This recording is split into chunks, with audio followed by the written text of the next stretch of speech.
They say that hustle builds a business, but they forget that the fastest way to stall it is to keep doing everything yourself. You see, we've all been taught the same thing. Work hard enough and success will follow. But that logic only works up to a point. In the early days of business, yes, you do need to hustle. You wear all the hats, you say yes to everything, and you learn on the job. But hustle is just the start of the journey. Because if you're still relying on hustle to grow, you've built yourself a cage within your business. You've tied your revenue to your hours and your success to your energy. And if you burn out, everything stalls with you. You see, I know this because I've lived it. In my early days, my business experienced triple-digit growth. We went from 0 to 5 million in 5 years. I would not have been able to get where I am today without learning how to delegate. If I didn't, it would have consumed me and probably broken me. You see, and now I'm fully out of the hustle. I learned how to grow into my role as CEO for my company Sightlink.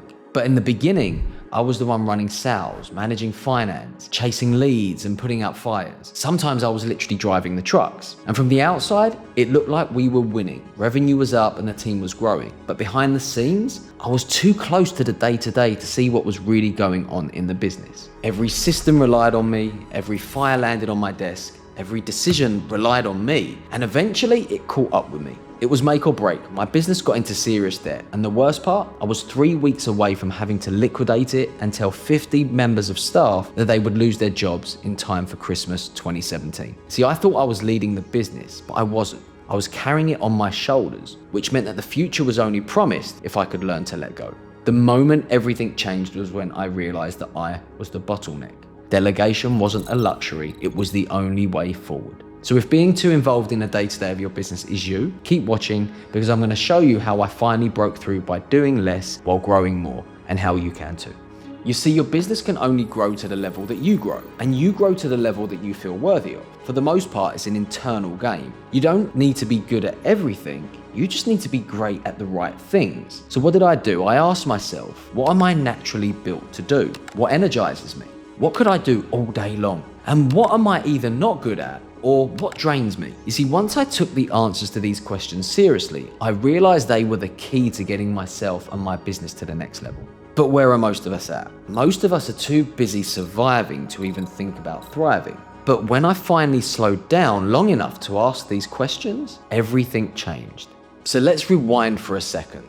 When I started mapping what my job spec as a leader looked like, and based off of all the conversations I was having with other founders, I realized that this just didn't apply to me. It applied to every founder I knew. Different strengths, different ways of running a business, different ways of growing a business, but also different blind spots, but always a recognizable way of leading. And that's when I realized something very powerful. Every founder, every entrepreneur, they lead differently. Some drive growth through vision, others through people, others through process. And when you understand which one you are, you unlock a hidden prosperity engine. So I want you to do this with me. As I go through these, ask yourself 3 questions. Does this sound like me on my best day? Does it sound like me when I'm stressed out? Or does it sound like someone I need on my team? Because taking the time to reflect by starting to understand yourself, knowledge of self, could change the way you build your business forever. See, most people assume that success looks the same for everyone, but it doesn't. There are 9 leadership styles that I've seen over and over again in the most successful founders and business leaders. And each one grows their company and their business completely differently. And there is one that suits you the most. So let's break down these 9 leadership styles now, but I want you to pay attention to which one feels most like you. Number 1, this is the leader, the visionary. This person is relentless. You're the type of person who sees the future before everyone else does. And you don't just build businesses, you build movements. And you thrive when you have full autonomy and a bold mission. But what do you find challenging?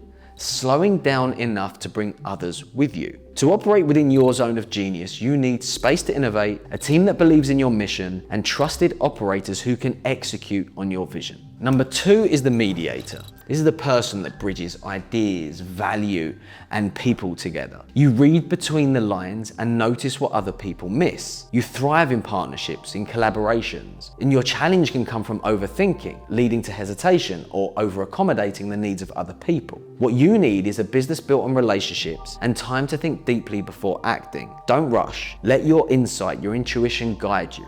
Number 3 is the creator. This is the ideas person. This is someone that is always bubbling in their mind. And your superpower are your ideas. You see patterns, you solve problems with the imagination. You get most excited when you're building something new. You know, when you're putting your own spin on something or breaking the mold. But you lose interest quickly and you can struggle to follow through, especially once the exciting part is over. So to operate within your zone of genius, you need room to create projects that inspire you and a business that moves, not one that's stuck in routine. Your danger is burnout from chasing shiny objects, and that's the key you need to focus on. Number 4 is the builder. This person is very, very structured. Structure, strategy, systems. This is what the builder is about. You bring order to chaos, and you don't just want a good idea. You want to know how something works, how it scales, and how it sustains. The problems come from getting stuck in perfectionism, and you might delay launches or resist necessary change. So to operate within your zone of genius, you need clear plans, measurable goals, and a team that respects process. You shine when the train is running on time. Number 5 is the freedom seeker. This person is restless. This person is fast moving, unconventional. They're allergic to being boxed in. You learn by doing, you grow by exploring, and you lead by taking bold risks. Your biggest strength can turn into your biggest weakness, however. How? Well, you resist structure and routine. And this makes it hard to build sustainable, scalable systems. This is where you need autonomy, but you also need variety and the ability to break your own rules. But without structure or support, you risk building a business that falls apart or burns out as fast as it scales. Number 6 is the people's person, the nurturer. People first, heart-led, loyalty-driven leadership. You care deeply about your team, your community, and your impact. You build trust fast and people stay with you because of it. Challenges, however, can arise from carrying too much emotional labor and struggling to set clear boundaries, especially with your team or clients. See, what you need is you need a mission you believe in, people you believe in, and space to lead with empathy. But be careful not to sacrifice your own boundaries in the name of service. Number 7 is the deep thinker, the seeker. The seeker is a revolutionary. You know, they're the strategic thinker. They value mastery over momentum. This person isn't loud, but you're lethal, especially when given the time and space to think. But too much space can be your downfall when you're over-isolating and overthinking,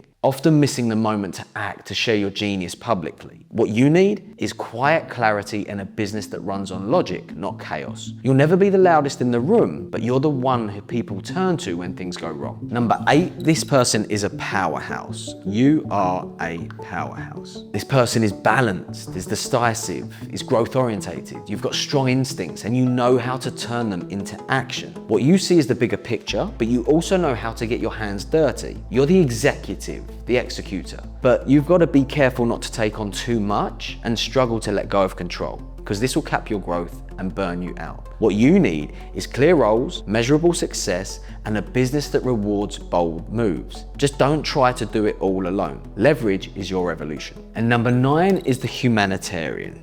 This person has quiet power. What do I mean by that? Well, this person believes in big legacy. But you don't just want to build something profitable, you want to build something meaningful. You're mission driven, your values first, and you're often years ahead of your time. Challenges may come from being so focused on legacy and mission that you forget to build momentum or share the journey publicly. You need a purpose that feels bigger than you, but make sure you stay connected. Your work matters most when people can see it. Now with these 9, most people don't immediately land in the right style. They may bounce between ways of leading, trying different identities that never quite feel like them. One year you're a visionary, the next year you're an operator, and especially at the beginning, that's what happens. You sort of flip-flop from one to the other. But here's the simple truth that changed everything for me. Your weaknesses aren't flaws, they're clues. If structure and routine make you restless, you're probably not the 4, the builder. If you're constantly dodging tough conversations, you might not be the 8, the powerhouse. You see, that's not failure. That's not something you've got to try and change. That's feedback. And this brings us back to the questions I asked earlier.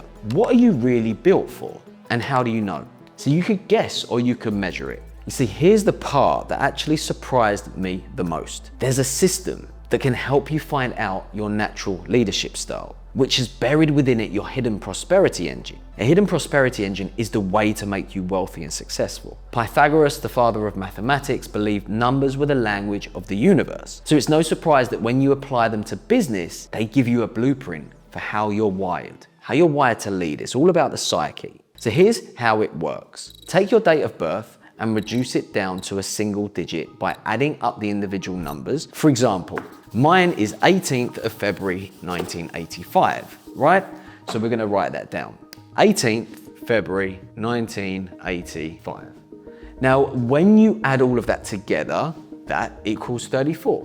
And to bring it down into single digit denomination, you do 3 plus 4, which equals 7. I am the 7. And when you do that for you, it will show you your life path number. Take your date of birth and do exactly like I've done. And it will show you your default leadership style when related to the 9 styles we just went through. It's not a label, it's a way of being, a way of thinking, and a way to understand your energy, your gifts, but also a way of aligning the culture of your business to you. This system is called numerology. Now, I know it might sound like spiritual fluff or whatever, but it's not. It's strategy and it's all based on mathematics. As we've stated, I am the 7, the warrior, the seeker. If I go through my experience and my past, I seek for solutions and dig deep until I find them. And I've done this in both my spirituality and my business. My strength isn't loud and charisma or visionary hype. It's precision, it's discipline, it's strategic insight. You see, and once I started to build my business around those strengths, the strengths of the 7, precision, discipline, and strategic insight, everything changed. So,